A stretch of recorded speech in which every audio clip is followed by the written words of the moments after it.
ইয়াল্লা এত মাল কে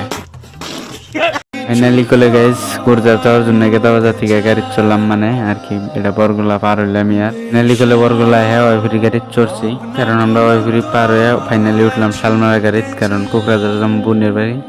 আর তিন বোনের বাড়ির থেকে কোকরাঝার থেকে গাড়ি তুটমু ডাইরেক্ট কুরজাডের। ফাইনালি আমার মাথায় একটা টেনশন বললো যে আমার ইচ্ছুটি গার্লফ্রেন্ডের কি হবো ভাবতাছি না এরা ক্যামেরার সামনে দিয়ে, কিন্তু ভাবলাম যে আমার কুত্তুরি গার্লফ্রেন্ড একবার শুনি তোর পরে ক্যালকুলেটার মারবা নিলাম, কিন্তু তারপরে ক্যালকুলেটার মেরে দেখি আমার না একটাও গার্লফ্রেন্ড নাই, কারণ আমার কোনো সেটি পাত্তাই দেয় না। তারপরে আর কি করার, দেখতে দেখতে স্কুলের ছাত্র দেখলাম এত মালকে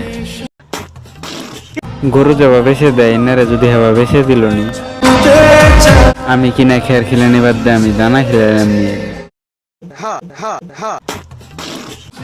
আর এই ভিডিওটা বানানোর